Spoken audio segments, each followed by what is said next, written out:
This program was recorded with a live audience. Please forgive the occasional sound fluctuations.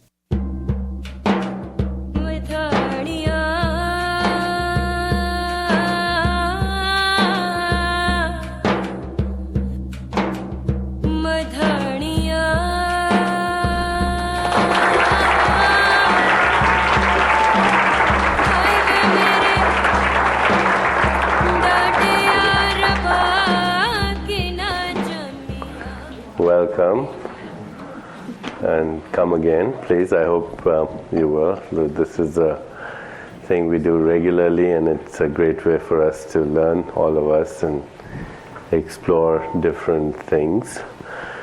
So I just want to say a little bit about what we're going to talk about tonight, and I want to introduce Dr. Judith Orloff, and then she'll speak, and we can go back and forth, ask some questions, and if you want, you can participate. We encourage that. As you probably know, or maybe don't know, I'm a medical doctor, as is Dr. Judith Orloff, okay?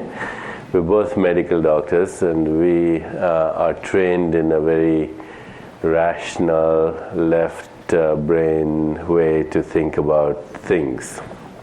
And in my entire training in medicine, I never heard anything about intuition. It's only when you start practicing that you realize that good doctors are also intuitive doctors. They make all the rational decisions, they go through the histories and physicals like anyone else, but then they use their intuition also, both for diagnosis and for treatment. If they're good doctors, they always do that. And for most of us, it comes kind of naturally, just through observation, practicing, seeing patients, listening to them. You start to listen to an inner voice that says, don't do this treatment, even though the book says this is the treatment you should be doing. Or this patient shouldn't go for surgery because something may happen, and you don't know exactly why that's being said to you or where it's coming from. And as in my early days in practice, I also learned that sometimes patients are extremely intuitive, in that you'll give them all the right advice and they will not follow it, and and they turn out to be right. They turn out to be absolutely right. So, gradually I became kind of sensitive to this notion that there's a form of intelligence that is seemingly beyond the rational mind. Our rational mind thinks in linear terms, cause-effect relationships, and serves us well if we are doing science. But if you ask even scientists, basic scientists, the major discoveries in science are not made through rational thought. They are made through intuitive insights. And intuitive insights are actually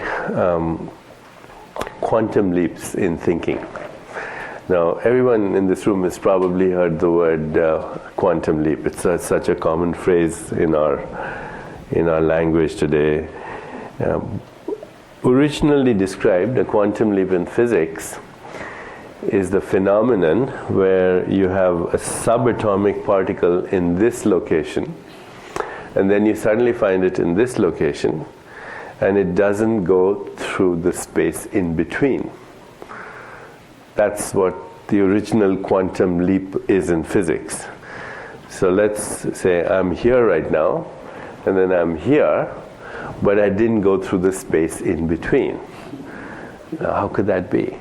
It's like saying I'm here right now, and suddenly I'm at the back of the room, and I didn't have to go through this space in between. I'm in New York, and then I'm in New Delhi, but I didn't have to go through Europe or through Japan. Okay, that's the original quantum leap.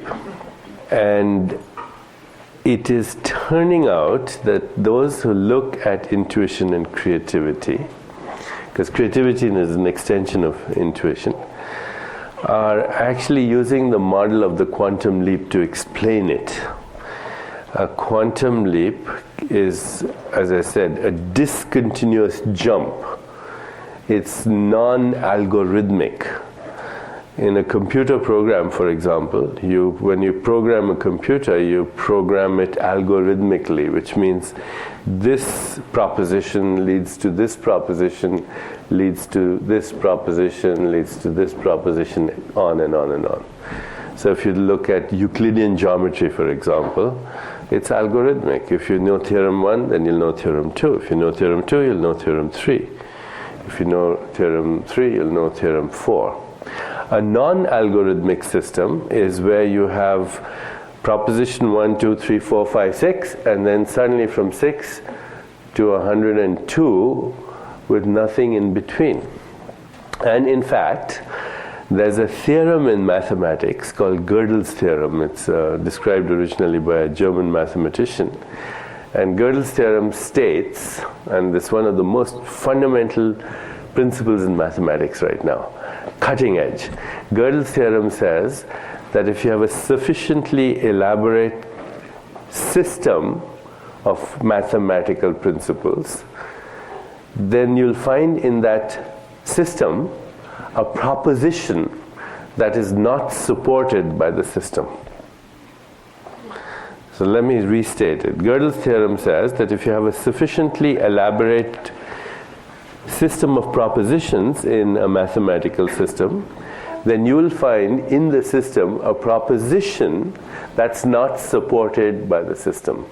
And when the mathematician looks at it, he says, you know, it makes intuitive sense, but I can't explain it by mathematical logic. And just pay attention to this. Mathematics is the language of nature. You know, mathematics is how God's mind is thinking and orchestrating the universe right now, even as we speak. There was an interview of Stephen Hawking on Larry King a little while ago, and Stephen Hawking was asked by Larry King, so what's your concept of God? And Stephen Hawking said, God is the ultimate mathematician, the embodiment of all the mathematical and physical laws that structure the workings of the universe. Now, isn't it strange that these mathematical formulas, which are just symbols that occur to us in our own consciousness, actually are the same symbols that express how the universe works? And mathematics is pure creativity, in that if you really understand Gödel's theorem, the mathematical laws, they follow algorithms, which means rational propositions up to a certain point, and then they suddenly take quantum leaps of creativity in between. There's no algorithmic linear progression. So in order to take that quantum leap in intuition and creativity, the mathematical mind has to go into a domain of awareness that's not in the mind. That's not part of the mind. Or at least not part of the ego mind, not part of the rational mind, not a part of the individual mind. It might be part of the universal mind, that sub-manifest order of being, that sub-manifest infinite order of being that is orchestrating the activity of the universe. So earlier, before we came down, Judith was saying intuition is actually God's mind. And if there's anything that interferes with God's mind in our own consciousness, it must be our ego mind. And you know, one of the problems that people have, at least I have when I'm dealing with intuitives, is you wonder, is this God's mind speaking, or is this ego mind speaking? There's a problem. It is, and when I was a child, I used to read Sherlock Holmes stories. How many people have read Sherlock Holmes stories? That's all? Again, how many people have read Sherlock Holmes? More. So, of course, Sherlock Holmes is the ultimate example, isn't he, of intuitive deduction that seems to follow intuitive thought. It's always coming to conclusions, and when he finally explains it, you understand that actually he's a keen observer, and then those keen observations, that heightened sense of observation, that heightened sense of awareness puts together things contextually, but not necessarily rationally. I remember reading this great joke a while ago. Sherlock Holmes works with Dr. Watson, and so Dr. Watson is always amazed at his amazing intuitive abilities. And one day he comes into the room and Sherlock Holmes says, "Aha, my dear Watson, I see you have already started wearing your winter underwear." And Watson says, "Marvelous, my dear Holmes, marvelous. How did you know?"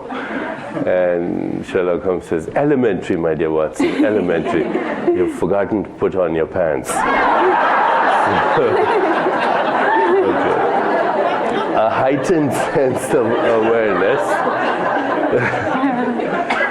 A heightened sense of awareness is what intuition is. And lots of people also say women are more sensitive than men, and probably that's true. And I'm going to ask you about this, I've always kind of rationalized that by thinking that women are more in touch with their bodies. Biologically, evolutionarily, they've had to nurture a human being in their body for 9 months before. Not all women. Not all women, yes. But, biologically anyway, they're programmed to listen to their bodies more. And to be in touch with your body, to be fully present in your body is also to eavesdrop maybe on the environment, because your body is picking signals from the environment all the time. So intuition is non-algorithmic, contextual, relational, wise, nourishing, does not have a win-lose orientation, is beyond linear cause-effect relationships, and I hope we can all begin to culture it. I think I'm beginning to do that sometimes, but I also worry about it, because you worry because how can you be 100% sure that the voice that you're listening to is genuine or not? And that's something I want to ask you. And of course, we all indulge in projections many times. We see the world as we see ourselves. I have this experience. I'm traveling frequently all over the country. Tomorrow morning I'm going to New York early in the morning at 6. And these days when I'm switching planes, walking across airports, because my book is all over the place, people will recognize me and they'll come up to me and somebody will say, "Oh, Dr. Chopra, you look so tired. Are you taking care of yourself?" And, I'll start feeling tired for 5 minutes after that. And then 5 minutes later, somebody else will come up and they'll say, "What are you doing? You look so amazingly fresh. Are you meditating all the time?" So it takes a while to realize that, when people say those things, they're actually talking about themselves and not about you. How we look at ourselves is how we also look at the world. And frequently our projection interferes with our intuition.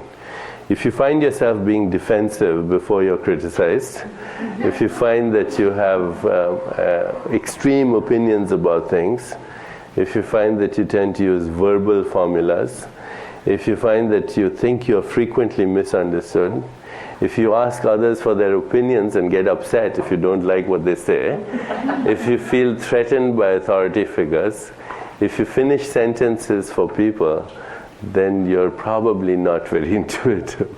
You've got to start getting rid of those projections.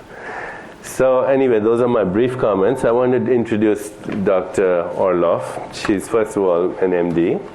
She's a board-certified psychiatrist. She has a private practice in psychiatry in Los Angeles.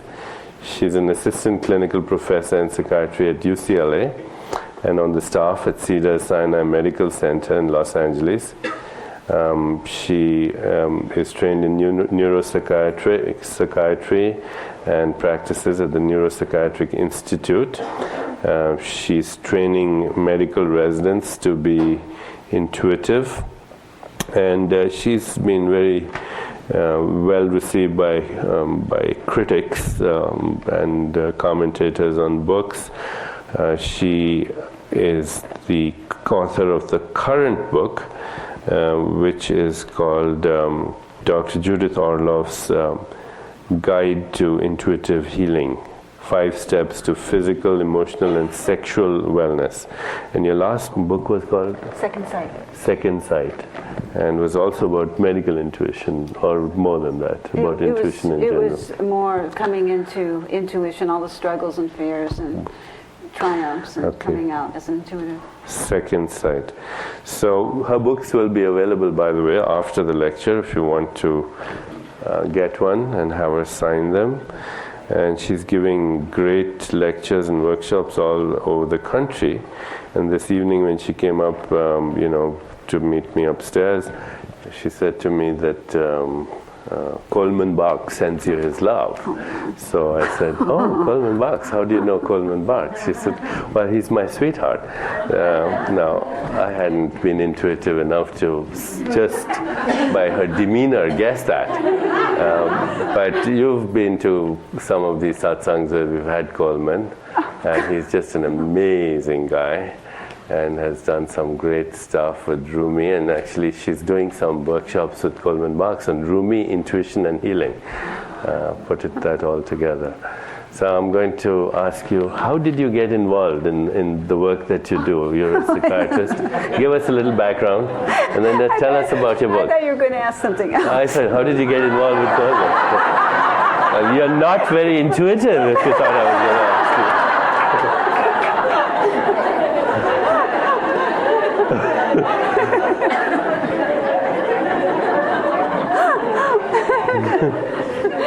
Go ahead. Tell us. How did I get involved with intuition? Yeah. Tell us. We'll ask about Coleman later.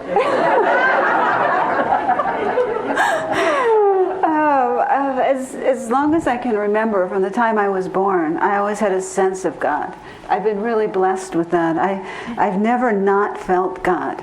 And I've been one of these people. It's been an incredible thing for me. And through this knowing, I grew up as a little girl in Beverly Hills, and I always had this sense of God, of spirit. And I always had this voice that spoke to me, that told me about things. When I was a little girl, I would have premonitions. Oftentimes when I was a little girl, it was about scary things. I would predict deaths. I was always very good at predicting death. Always good. I still am. And it's a very beautiful thing to be able to pick up intuitively, to pick up death and then be able to know about that. But as a child, that scared me. I'd pick up deaths. I would always know if an earthquake was about to happen. My parents would bring their friends home, and I would say things like, I don't trust this person. And they would say, well, how can you say that? You've never even met them. And from an intuitive standpoint, it doesn't matter if you've never met anyone before. If you get, it's particularly with children. I mean, children are so infinitely creative. When they're around someone, they sense energy, they get it. Intuition is a transmission. It comes through very quickly. It's not like the rational mind, where you have to analyze. It comes through the body. Children know. And I knew certain things. And I made a lot of predictions when I was little. When my grandfather died, I had a dream the night before he died that he came to me and to tell me that he loved me very much and that he was about to die. And so I had this message that came through, and I remember running into my parents' room in the dark and telling them, oh, just had a dream about Grandpa, and he came in and he said he was about to die, and my parents said, oh no, you're just having a nightmare, that's all, and then walked me back and tucked me into bed. And the next morning my aunt called from the East Coast to let us know that my grandfather had died. And so very early on, I had a very direct experience that visitation was possible. And that when you love someone very much, often the intuition is amplified. And because he was so important to me, and out of an act of love, he came to me in a dream as a little girl. I was very little. And he came to me, I was innocent, so I was able to receive it. Innocence is so important in terms of being able to receive intuition. The mind, the ego stands in the way, but when you get in the mind of the child, and you get in that sense of innocence of the heart, and many children are there, it hasn't been squashed yet, or bludgeoned out of them. Really, and that's what happens in our culture. Terrible violence is inflicted on intuition and creativity at a very young age. And so I had all of this deep interconnection with my grandfather, with other people, being able to read them. And finally, my parents, who were both physicians, were so exasperated with all of my negative predictions, they just said, never mention another one of your predictions again at home. Never. And so I was forbidden to talk about my intuitions when I was a little girl. And I grew up believing there was something wrong with me, that I was somehow able to know about these things I was able to predict and cause them. And I grew up having to keep these experiences a secret. I became very quiet within myself, and I grew up thinking there was something wrong with me. And the only connecting point, and this still is my most powerful connecting point, I would always climb on top of our roof and look up at the night sky. There's just something about the night sky that has always connected me with what is most deep within me. And the way the stars are, the darkness, the beautiful night sky, it was something very primal. And so, I didn't have what that is, what's going on over there. I mean, she is totally resonating with her child, heart to heart. Her energy is open. She's communicating. She's giving that child total permission to be. I mean, I can sense. The child is saying, "I agree." Oh, yeah.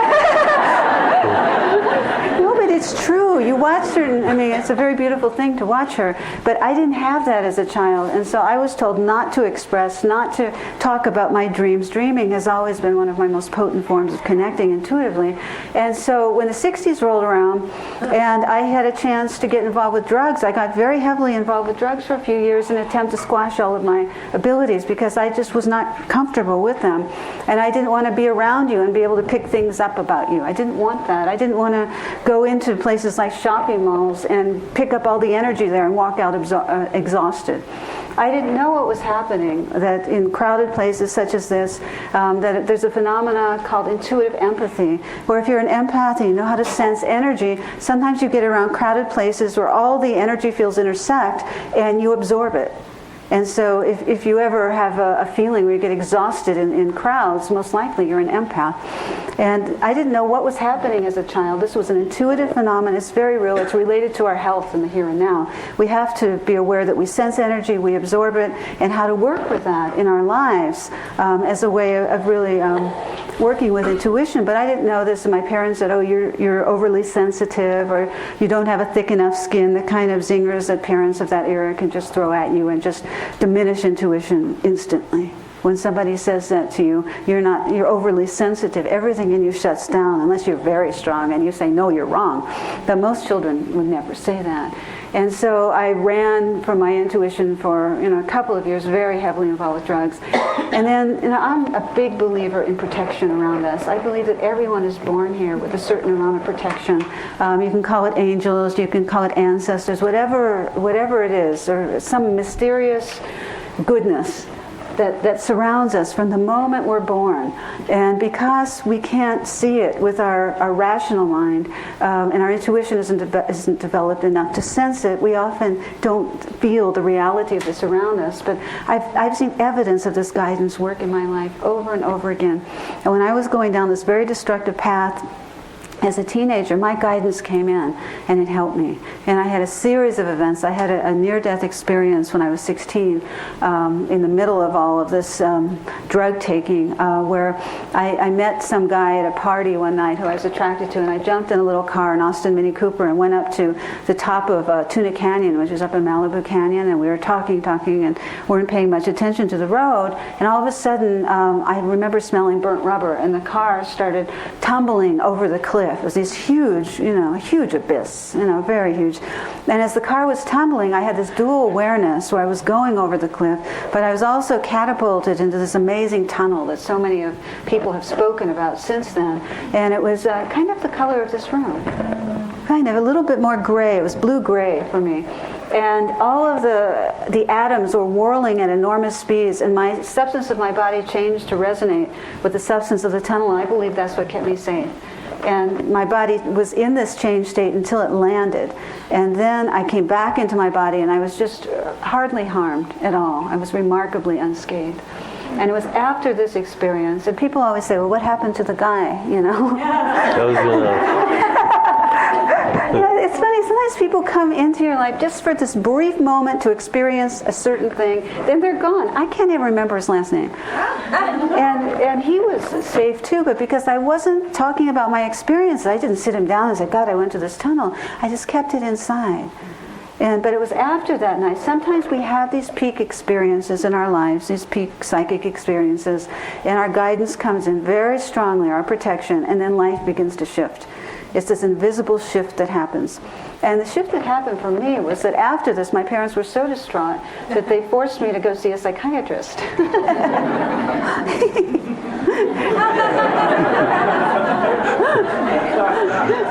but I don't know if you find this, Deepak, but you look back on your life and you see this incredible plan. I know. You do, but when you're living through it, it seems almost The incomprehensible. conspiracy of improbabilities. Exactly. Who would have ever thought I would have become a psychiatrist? I mean, it was nothing I wanted to do. In my mind, my rational, linear mind never wanted to do it. I never had that desire in my mind. But I got sent to this man, and I could have been sent to somebody who could have put me on antipsychotics or overanalyzed my experiences so that they no longer had any life left in them.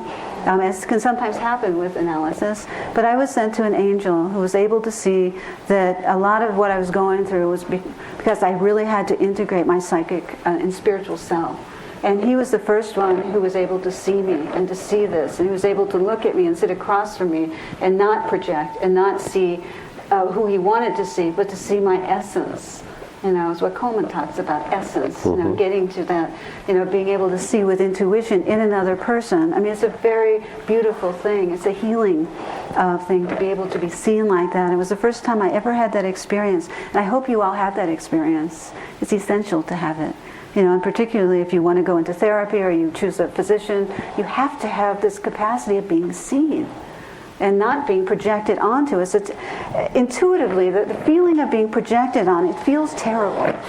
Just subjectively. I can feel it. It's somebody else's projection onto me, and as opposed to just being seen very clearly. So in any case, I was seen by this man, and he in turn sent me to see Dr. Thelma Moss at UCLA at the Neuropsychiatric Institute, and she tested my abilities with a technique known as psychometry, where you hold on to an object. I held on to her keys, and I did a reading, a conscious psychic reading for the first time, and I was quite accurate. It's an incredible experience. I mean, you talk about not having to go from point A to point B to get somewhere. I had that experience where I was tuning into her house, and I had the experience where I could just lift up off the ground and go up to the second floor. You don't have to walk, or you don't have to think in the ordinary way in psychic space. It just doesn't work that way. Or in dream time, it doesn't work. You look in dreams, you notice the next time you dream if the mouths are moving. The mouths don't move much in dreams. It's telepathic communication. People forget about it. It's something that they don't even think to acknowledge because it's so natural in a dream state. But when you go there tonight, when you go in dream, you just take a look. You see, this whole thing we do about talking, I mean, I love it, being human and talking. I love being human, but I also know the limitations of that and the beauty of silence. And anyone who wants to develop intuition, the first thing is to develop silence and learn how to be quiet within the self. Because if you're not quiet within the self, all you're going to hear is that mind blasting all the time, and that will torment you. It's really tormenting. If that's all you hear throughout a lifetime is that mind. It's not the softness or the heart or the sense of being cocooned or cradled, that intuition and how that helps one connect with the divine, what that can give you. Now, I always teach intuition in terms of connecting with the still small voice inside as it connects to what you perceive as sacred, whatever you perceive as God. I don't care what you perceive as God. It makes no difference to me. But what does make a difference to me is that it's real for you. And that in the middle of the night you can connect with it, because only you will know that then. It's an extremely personal thing, who your God is, and what voice speaks to you, and who you choose to trust, and how you know it's not projection, how you know it's not fear, how you know what is an authentic intuition, and how to listen to it and when. I mean, your life can depend on it. It really can. And you need to know it with every beat of your existence. I couldn't imagine leading a life without intuition. I couldn't imagine being a doctor without intuitively tuning in to energy, to images, impressions, knowings, whatever comes to me. I mean, that's the joy of medicine. It's not just putting people in a little category and asking certain questions. It's about feeling them and being with them and also unconditionally loving them. And unconditional love is a conduit for the psychic. The more we can put that out, the more we can develop it in ourselves, the more we can develop intuitively. As intuition comes as a growth of the heart, direct growth of the heart. And as the heart grows, you begin to see things and know things in a very different way. All right, and so I had a lot of support as when I went through with Thelma Moss, and I was beginning to really get in touch with my intuition and beginning just in the early stages of trusting it. It's taken me years to trust it implicitly as I do now. It's taken me a really long time. It didn't just happen where I trust it and my whole life was based around it. But I did have a dream when I was working with her. And I had a dream in which this genderless voice came to me, and this has been a guide for me since then. And it came to me and it told me that I was to become an MD in order to have the credentials to help legitimize intuition in medicine, basically is what it said. It was very matter of fact. A lot of intuitions that are most accurate and reliable are very neutral. It's simply information that comes through in a dream or in the waking state. It comes through like a transmission, very quickly, information. All right, I trust this, and I also trust the intuitions that come through with compassion. The ones that have a lot of emotion associated with it, I'm very wary of, and I always ask myself, what in myself is being activated here? There's always that question. And the whole issue of projection, as an intuitive, I can't afford not to deal with my own issues, my own psychological issues, because if I don't deal with them, then I'm going to look at you and project everything onto you, and I'm not going to be able to read you accurately. And for that reason, as in my adult life, I'm in and out of psychotherapy. Because every time an issue comes up, I want to deal with it. I need to clear that out for me so I can see you, and also so I can be free. And what you said about the truth, I have a great passion for the truth. A great passion for the truth. And intuition can bring you that. And anything that stands in the way of that, it can be fear, anger, insecurities, any kind of trauma you had as a child. All these things can stand in the way of the heart. And the hero's path, as I see it, is to learn to deal with those issues, the psychological issues that come up, so you can clear the way for more of the light to come in. And so I look at that just as an intuitive. That's my responsibility, and it's my delight to be able to do it. And I really look at that as so important, so I don't project onto other people. And so I had this dream, and it was at a time when I had no conscious desire to be a doctor. I had been raised around doctors. All of my parents' friends were doctors, and I found them to be quite boring. I didn't find any, really. I didn't find anything. I was always attracted to artists, and I always wanted to write. I had always written poetry since I was a little girl. And so when this dream came through, it was very incongruous with what I thought I wanted, what my mind, the rational mind, thought I wanted for myself. And yet, I was trusting my intuition enough. So I enrolled in one course in a junior college just to see how it would go. And it was a geography class. Sometimes that's all you have to do, really. I mean, that's why I'm telling you the story in part. It's not just my story. And you open up the crack 1%. That's all you have to do. You don't have to totally have faith in what your intuition is telling you. But if you take the action to see, if you just give it a chance, then the mystery can come in and do its magic. Then the door opens the crack. Intuition or spirit, in my experience, isn't going to come and hit you over the head and say you have to do it. It just isn't like that. We're in co-partnership with the guidance that we're given. And if we say yes to what we're given, then we open our arms and move forward. If we say no, that's our choice. It's a missed opportunity, and a price is paid for that. And I truly feel that way. And I don't feel that windows stay open indefinitely. There's certain windows that are open for a certain period of time, then they shut. And you don't have that opportunity anymore. But so what I did, I enrolled in one course. It was a geography course. It was the least likely course I ever thought I would like in the world. And, it's funny because the teacher, he came in on the first day. I'll never forget this. Teachers come in all kinds of forms. They don't just come in white robes and halos. They come in, very simple forms. Simple. Those are the ones I trust the most, the simplest ones. And this teacher was very important to me. And he started talking about the night sky. And he started talking about the formation of the universe and the galaxies and the earth and the winds and weather, because I've always loved weather. And the weather is so incredible. I hope you pay attention to weather. Great storms are very exciting. Anyway, so he started talking about all this, and my eyes just got open wider. And That was 1 course, and 2, then 5, then 14 years of medical training. But that's how it works. That's how it works. And I also, want to make a point that my parents had sent me to a career counselor about a year before that. I had been put through all these tests, these questions. Do you like gardening? Do you like working with your hands? Do you like working with people? No. Do you like listening to people's problems? No. But I didn't. But this is really important to me in looking back, because I didn't want to hear your problems. I didn't want to work with people. And then a psychologist came to me, and I'll never forget this. She said, whatever you do, don't go into the helping professions.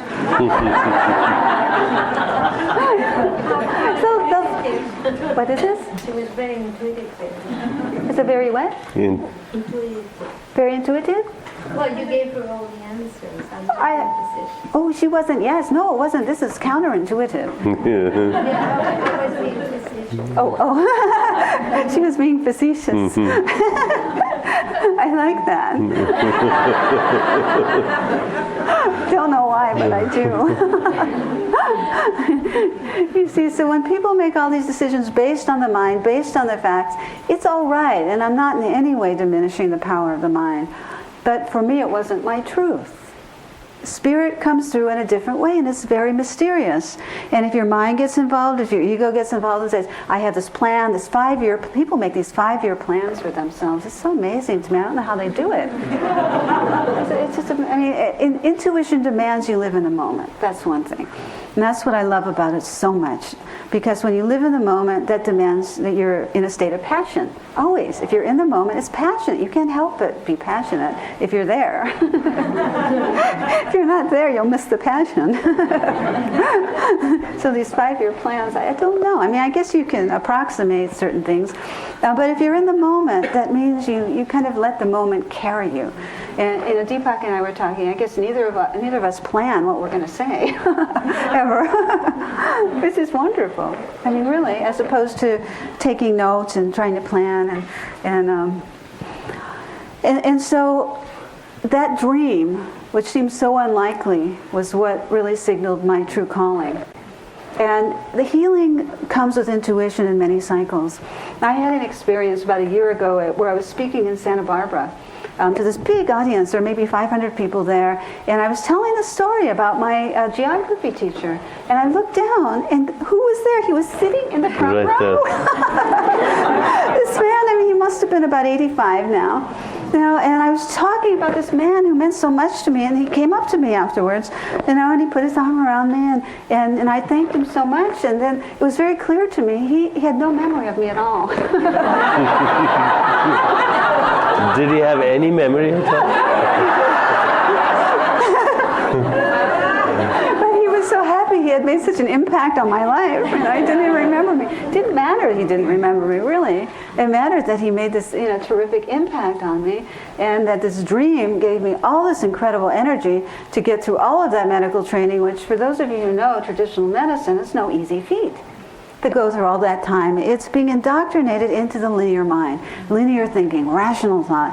But my saving grace in medical school, and this, I've always been so thankful for this. The first year was horrible in terms of academic training and all the classes, and trying to make my mind, which was so naturally intuitive, conform to a very linear structure. It was very painful and very difficult for me, but I did it because I'm very disciplined and very focused, and I did do it.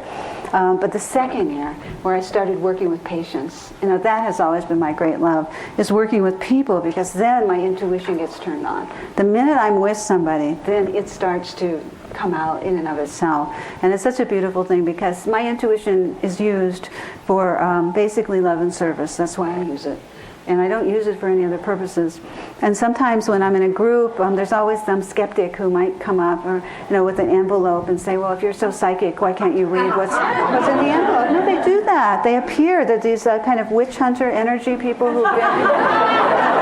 I was shocked when I first started getting out in public. I was unprepared for that, but it's true. They must have existed over millennia. Really, they're just so adamant in disproving this. Really, it's a force to be reckoned with, and I've learned a lot from dealing with that kind of force. But they, hold up this number, and they create this problem in the group, and Now, and I could never do that. I could never read numbers in an envelope because that isn't what my intuition does. But if you put someone in front of me who needs help, then my intuition gets turned on and I can help them. I can read them. I can know exactly what to say and do to help them in the moment. That's my great skill as a healer. And so I use my intuition for healing.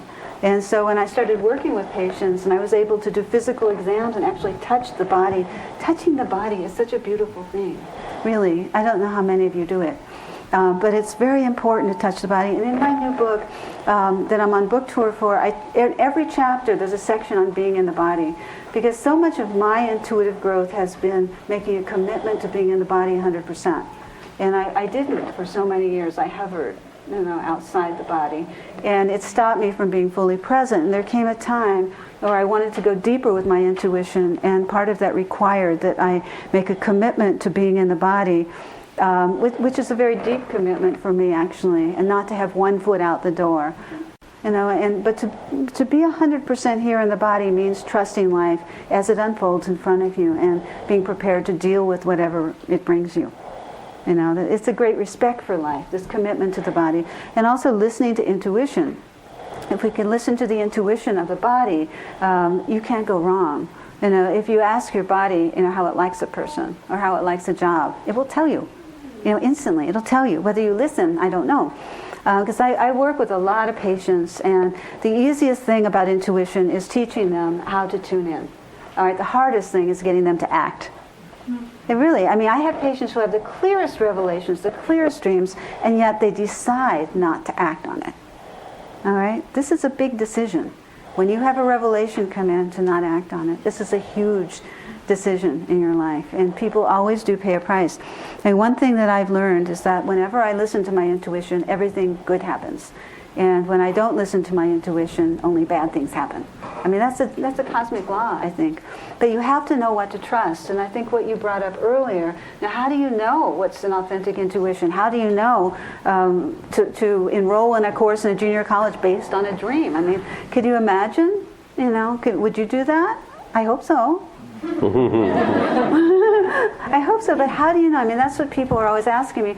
And for that reason, that's why I've written the second book, was to answer that and to give people kind of a guide about how to know what to do and to have a strategy for having intuition at your fingertips. I think it's so important not to have to strain to find it, and to have it right there when you need it. And when you're around the deathbed, and the deathbed is the time when your intuition comes into play. There's no planning. You cannot plan around the deathbed. You have to go with your intuition. All right, and when you're at, in that position, as I have been, as some of you know, for both of my parents, I've helped both of them die. And I've worked with a number of terminally ill patients, and it's just a great honor. And if ever you have the chance to do it, I hope you take it. To be around the deathbed, my intuition is what got me through. My dreams are what guided me through those kind of situations to help people that I love the most.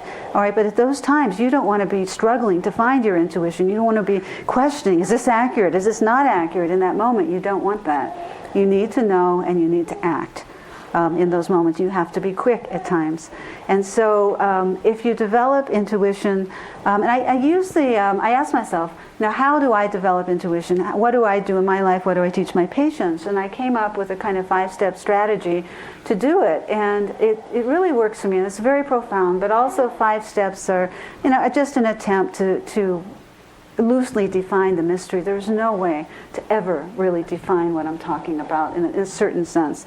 The 5 steps are just a structure for the mind to get into it. And they include listening to your dreams, learning how to remember, interpret, and act on dreams. So essential. Now, how many of you dream?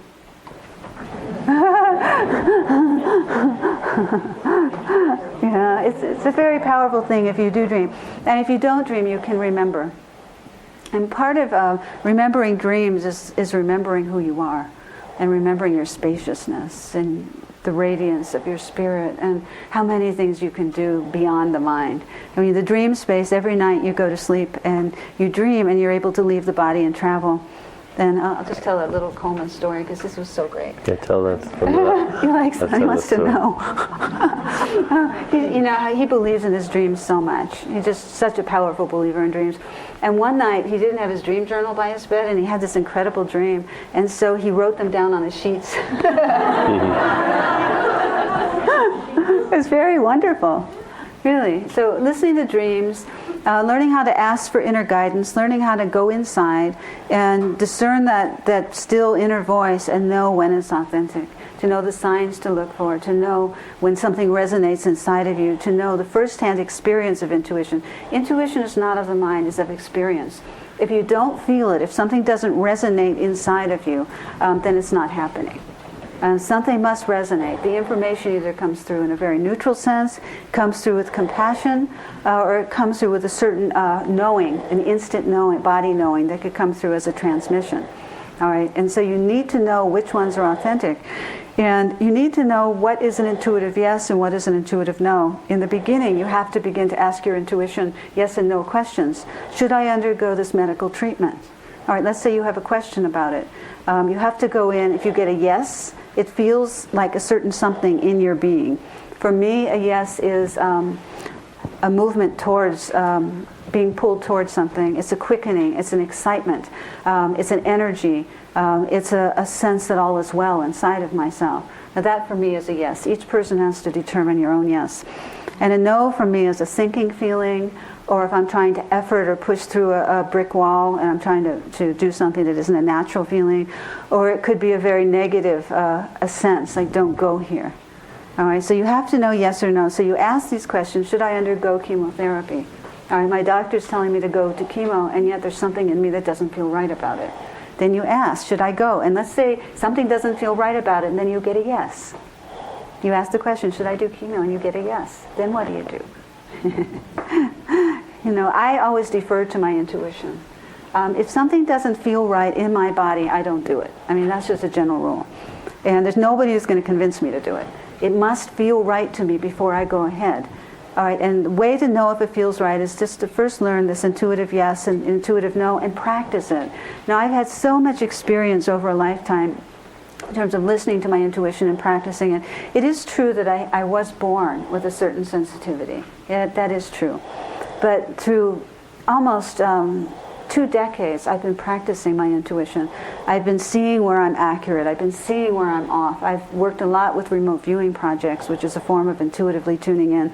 And I've learned more from really where I've been off than when I've been on. And if you're first developing intuition, you have to practice. You have to get feedback from other people. If you pick up something, let's say with a friend, and you have an agreement you're going to talk about it, then you have to ask, is this accurate? And they will either say yes or no, and that's instant feedback. So that's a way you know if your intuition is correct.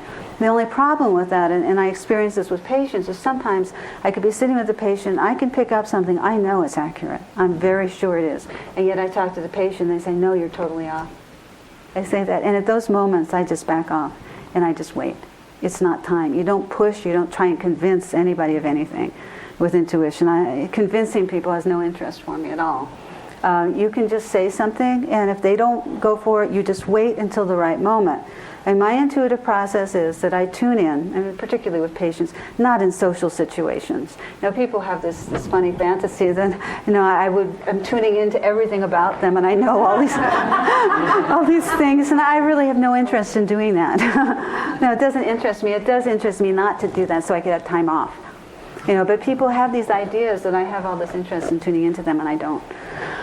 I have very clear boundaries, really. Sometimes something will hit me very strongly, but usually, if I'm in a social situation, I'm not tuning into anybody, which is a wonderful thing for me.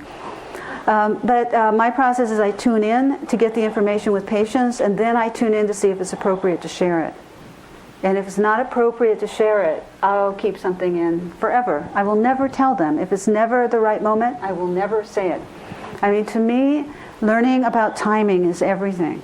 It's not about me tuning into you and getting an accurate piece of information. That is useless because it's about you. If I'm working with you, it's about when to say it to you and how, and learning kind of the art of communicating intuitively and how to say something so somebody can hear it. And if you're an intuitive, and if any of you are doing this work, you have to learn self-constraint. I've seen so many psychics get into trouble because they're so impressed with what they know or don't know that they'll come up to you and they'll blurt it out to you. And it's very intrusive and very inappropriate. And they could say quite serious things. I mean, they could say something like, you have cancer. I mean, I've seen that. It's horrific, the damage that can be done. And people are very vulnerable. You know, when I wrote my first book, I made the mistake of using the word psychic in the book, as I was kind of naive, because I thought people could hear it, and they really can't. I mean, most people cannot hear that word. It is too tarnished a word. Where the media goes with psychic is they go to the psychic phone lines, or they go to fortune tellers. It's just an instinctual reaction. I mean, it's so tarnished. And, you know, for those of you who've ever considered calling the psychic phone lines in the middle of the night, you know, no, there are lots of people do it. Don't. Just don't. No, it's a terrible idea, because what you're doing is you're putting out the most vulnerable part of you and talking to some stranger, and you have no idea how skilled he or she is. I mean, they may be or they may not be, and it's just not a good idea. You know, what I think is so beautiful about intuition is learning how to trust the self. When you have questions, to learn how to go inside and to know there's something very real in there. It's not as if you're asking nothing. It's not as if you're going inside and there's nothing there.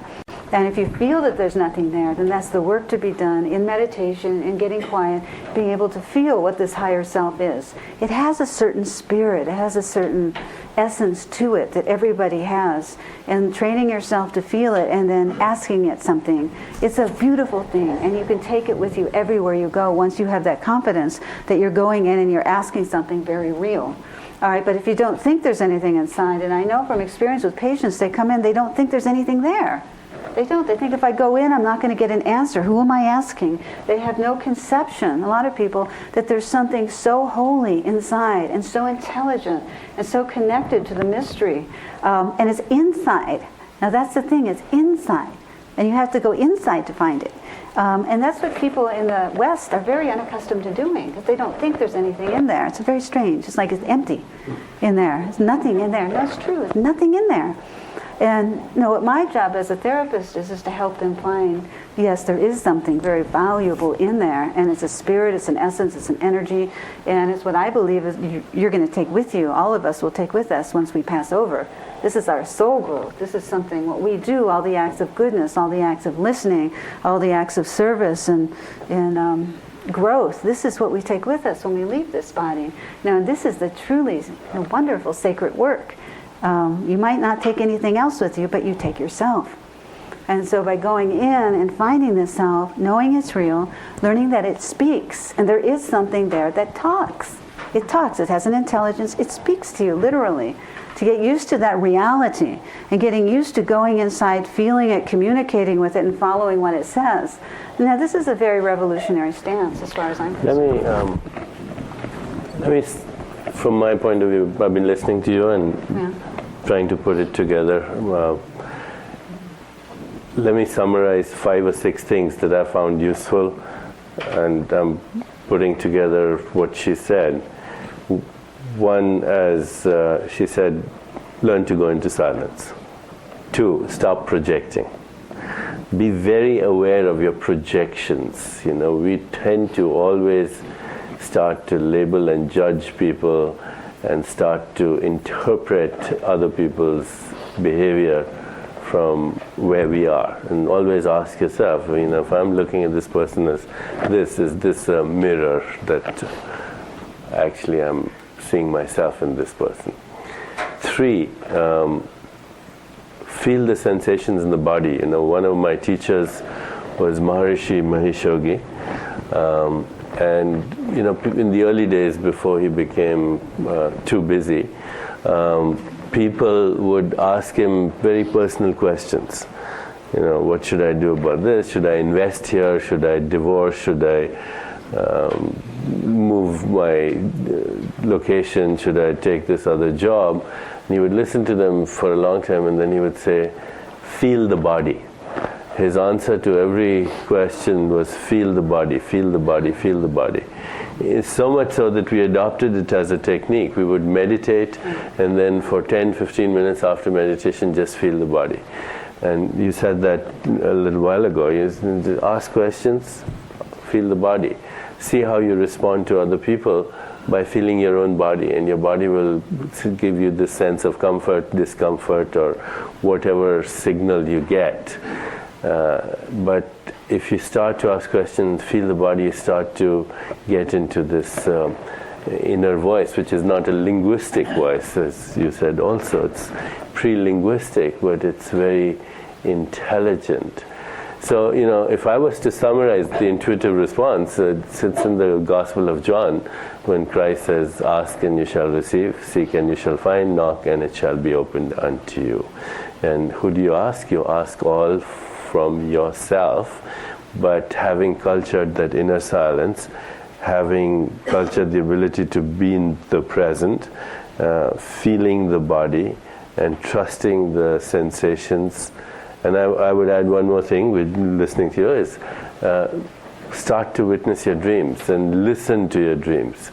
I had a very interesting, can I share a story before? Yes. I'm going to ask you a question. But this is a very interesting story about a little over a year ago. I was in London at the Covent Garden Hotel, which is a very nice, beautiful place to be in the middle of the heart of London. And the phones weren't working. And it was about 6 o'clock in the morning, and I was up, being slightly jet lagged, so I decided to check my voicemail. And soon discovered that the phones were not working. So I went outside the hotel, early in the morning, misty morning, traffic jam in Covent Garden.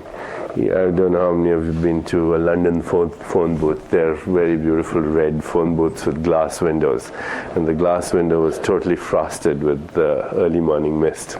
Oh. I'm checking my voicemail, and for no reason that I know of, I started to clear the frost from the window.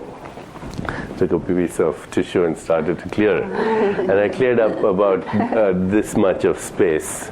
And I just cleared this frost, and I saw a woman passing by, and she looked into that space. And I immediately recognized her. And she said, Deepak, and I said, Eileen, and she opened the door to this phone booth. And to me that's very karmic, that I open this little space, and here she is. She happens to be passing, and she looks into this and the space, and we see each other. Anyway, Eileen Gregory, she's a friend of ours. She's the manager of a musician by the name of Dave Stewart, who's a friend of mine, and he started a group called the Eurythmics with Annie Lennox many years ago. Very famous and wonderful person, has had all the kinds of experiences that you were talking about, near death and drugs and all of it. So anyway, she said, so fancy seeing you here in the middle of a phone booth in the heart of London. I said, yeah. She said, what are you doing for dinner? I said, nothing. She said, well, right, you see that studio over there? And she pointed to a little apartment across the street in Covent Garden. She said, I and Dave Stewart and Annie Lennox are having dinner there tonight, and actually Annie's been having some dreams, and only yesterday she said to me, if you ever meet Deepak, ask him about this dream. So I said, well, let her ask me about the dream. So we go to her house that evening, and she starts to tell me this dream, and the dream is that John Lennon is showing up in her dream, and many years ago she used to actually be a groupie with the Beatles and was a friend of John Lennon, and he's telling her, remember that song that I wrote, Imagine.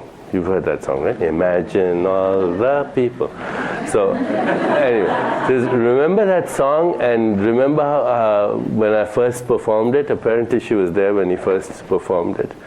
He said, now it's the new millennium is coming, and you've got to write a new anthem and take it to a new level. And she's telling me about this dream, and she wants me to interpret it, and it's so obvious, what she should be doing. But while she's telling me the dream, a niece of hers, who's about 7 or 8 or 9, but cranky little girl. Keeps interrupting her, so she can hardly finish a sentence, and this girl keeps interrupting her. So finally Annie gets upset with the girl. She says, now go and sit on that chair and don't you move from that chair till I tell you to do so. And she almost pushes the girl, with a little force, and the girl is pushed to this chair. She plops down on the chair, and she plops down on the remote control, and the TV goes on, and John Lennon is singing Imagine. And John Lennon, it's a black and white video, and John Lennon is singing Imagine, and we all look carefully like this. And behind John Lennon, in that video, is Annie Lennox. So I said to her, you have your answer. So there's a connection between our inner world of dreams and thoughts and feelings and emotions and memories and desires and karma, and this outer world of so-called space-time events. So before you go to bed tonight, sit up for 2 minutes, meditate, and tell yourself, I'm going to witness my dreams tonight. And the moment I wake up, I'm going to write them down. Yes, and don't talk when you get up. That's the secret to remembering. Stay quiet for 5 minutes. Because the minute you start talking, then you forget. And this whole, you have to be quiet and tell your partner, whoever you're sleeping with, that you're not going to be speaking for 5 minutes. No, it's very, very important to do that. Is otherwise, if you start talking, then your linear mind gets involved and you lose the essence of dreams. But I just want to say something about your story, because Deepak exemplified what it is to be in the moment, to notice every little thing. I'm like that too. I love to look at every little thing, every little event, who's doing what and when, and seeing the connections. And so if you stay open to all of that, and you don't look at anything as insignificant, you just notice, how things unfold. It is miraculous. If you stay aware, people miss out on so much because they lose interest. They don't follow it to the end, so they don't see, because they're looking with their rational mind. But you have this essence of a child, and so you're looking at every little thing. That's a wonderful thing, though, because if you want to tune into intuition, if you get back in that essence and you look at life as a miracle, every little thing, where the little girl sat on the remote, and then the TV, oh my God, it's just so amazing. So many things have happened to me in my life, but every time a new thing happens, it's just as amazing to me. I'm just as thrilled. I never get bored with it. Never gets boring, any of this. If you just keep that sense of wonder. One thing I'm really interested to hear is, you have this dream, and then you've written it down, or it's in your journal, or whatever. Now, what's the next step? How do you go to that interpretation and acting on it? Well, I'll tell my response, and you tell yours. Okay. You actually don't interpret it. You don't do anything. You just ask yourself, what does this mean? And then you wait in the present for an encounter or an episode or an answer in the form of an inner voice, but you don't actively do anything. You remain open, receptive, and expectant, and asking questions. What I do is I ask myself one question always when things like that happen. What's the karmic message? What's God trying to tell me? What's my higher self trying to tell me? What's happening? That's all. And I don't try to go after it. Do you want to add on something? I do. I think that's the essence of it. But I have kept dream journals since I've been a little girl. I have them piled up. I write down I love dreams so much. I can't remember the daily things that happen to me, but I remember my dreams over a lifetime. And I have a very good memory for dreams. And so I write everything down, particularly if you want to document, if you have a premonition that came true. If you write it down, since there's no time and no space on the intuitive level, sometimes it takes 10 years for a dream to come true. But if you have it written down, you have that dream written down, then the event happens, you can go back and get that affirmation. And it's so important on an intuitive level to see it. I mean, to actually see, I dreamed this and it came true. Isn't this amazing? I have this capacity in me. So that's one way of dealing with dreams. But also, I'm a big believer in water amplifying everything. And water and the dream state are very similar to me, and the fluidity that happens with it.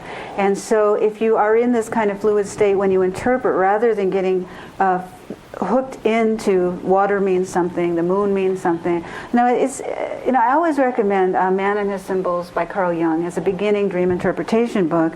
But with any symbol that comes through in a dream, you can't hold fast to it. You have to intuitively interpret that symbol. And just very quickly, I'll give you an example. I was going through a period in my life where nothing was working. Everything was falling through. I couldn't even get the plumber or the electrician. Nothing was working. Nothing. And I was getting very ungrateful. And I was complaining a lot to my friends. And so I had a dream one night that I was diagnosed with leukemia.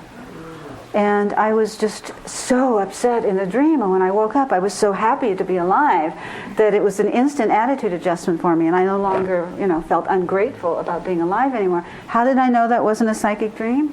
At that moment, I tuned in and I asked myself, is this my future? And I got quiet, I got in a neutral state, and I got, definitely no. This is the universe, telling you. It's very healing, wake up, be grateful for your life. And it's just when you have these dreams where you're diagnosed with a terminal illness, I don't know if any of you have had this, and then you wake up and you don't have it. It's very liberating. So, that's what I look at that dream. Soon after, I had a patient who had a dream that she had leukemia. And this happens as a therapist, where I'll have a dream, and oftentimes patients come in with very similar symbols. But in her dream, her son was injecting cancer cells through an IV in a hospital room into her IV, giving her leukemia. And when she woke up, we did interpret the dream. Her son was an alcoholic and gambler, and he was living at home, and he was just leeching her energy. And she took from the dream, if she didn't take some steps and go into Al-Anon and work on her codependency issues and get him out of the house, that she would get ill. She looked at that as a warning, all right? And she feels to this day that if she didn't act on that she would have gotten cancer. All right, two different symbols, same symbol, two different people. So, that's an example of how you can't overgeneralize with any symbol. But I feel that by interpreting these dreams, it helped her to take action. And it certainly helped me to, change my attitude, where someone could have sat down with me and nothing would have convinced me. But that dream was, instant awakener. What about nightmares? Ooh. I love nightmares. Nightmares are so exciting. I wrote a section on the book on nightmares because I think they're so important. If you have a nightmare when you're 2 years old, if you have the same nightmare when you're 5 years old, you have the same recurring nightmare throughout a lifetime, oftentimes the volume is tuned up. And if you don't listen to it, if you don't take time to stop and face whatever that force is that's causing the fear, you can have that dream on your deathbed.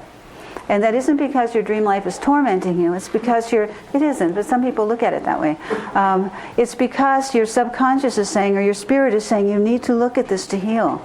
And the way to stop any nightmare is to look at it, find out what the essence is. Like if you're having a pursuer, a lot of nightmares, or you're being chased by a Nazi, person, or some evil person who's after you, and they're trying to hurt you or shooting you with machine gun bullets. You must stop in your waking life and turn around and look who that person is, whatever it is. And once you do that, the dream doesn't come back. So yes. Now you're going maybe. I'm saying yes. This is what I've seen as a psychiatrist, and throughout years, when people deal with what they're afraid of, what's pursuing them, it evaporates. It does. It's a very heroic thing to stop, and say, all right, I am scared to death of this, but I need to look at it to free myself. So I'm a big believer in nightmares, in looking at the content of nightmares. I have a quick question. Is synchronicity actually intuition, or it is? Well, when you tune into your intuition, you get in touch with this invisible flow that's going on all the time in this world and every other world that we're connected to. And there's this movement going on. If you get quiet, you can feel this kind of river flowing. And when you get in touch with your intuition, you get carried by the river. And once you get carried by the river, the synchronicities start happening and the deja vu's happening, and you start getting in the flow of life. When you fight it, when you analyze it, when you try and stop it or resist it, then the experiences don't flow to the same degree. Yeah, I asked because I had an incredible, a continual synchronicity. Yeah, intuition is an entry into the world which is non-local. Non-local means there's It's beyond space-time. And sometimes when many things happen synchronistically, look at the word synchronistic. Chronos means time, synchronos means many things happening at the same time. It's actually the simultaneous actualization of information in many places from the same point in the sub-manifest domain, from the soul, from the spirit.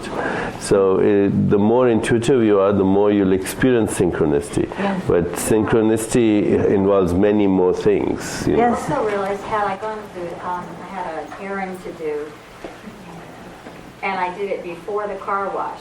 Had I done it the other way around, there was a better chance I wouldn't have seen this fellow, because the timing could have all been off. Absolutely. So it was really, it was a joyous discovery. It was Yes. fun. Yes, well, the beauty of being here on this planet at this particular time, this isn't an enlightened planet, by the way. It is not. I think we have to accept that. And I think part of our soul growth is learning to make choices here. And with all the distractions, of course there are lots of distractions everywhere, but the challenge here, and it's such a magnificent challenge, is how much does it mean to come back to myself? What am I going to do? How am I going to fight for that to come back to myself? And how am I going to live that and be that light so other people can do it too? I mean, I think we have to deal with all the distractions. I totally agree. I mean, if you can think in the middle of a traffic jam, then you can meditate in the middle of a traffic jam. You can be centered in the middle of a traffic jam. You can be yourself irrespective of what the environment is doing. And we should never blame the environment or technology or the internet or the news media or the government or the forces outside, because then we'll never be able to get in touch with ourselves. I think, in fact, it is just a question of the quality of our attention and nothing more. People, say, oh, well, now, with all the technology, all the internet, I don't have time. I have to handle 100 emails. Well, you don't have to handle 100 emails. Technology and what's happening out there in the world of science is all neutral. What we do with it is up to ourselves. We don't have to be at the mercy of situations, circumstances, people, and events in order to find our intuitive core. Oh yes, and it's very practical, learning how to tune in. I mean, I go, and I travel a lot also, I go into bathrooms and airports, I close the door, and I sit there and I meditate. I don't care what people are doing in the bathroom. I don't care, really. What I care about is sitting down and coming back to myself. Then when I open that door, I'm back to myself again. You see, and I get a lot of joy from doing that. I think that's a wonderful thing to meditate in an airport bathroom. Really, you're welcome. Thank you, Dr. Judith Orloff, for a wonderful evening.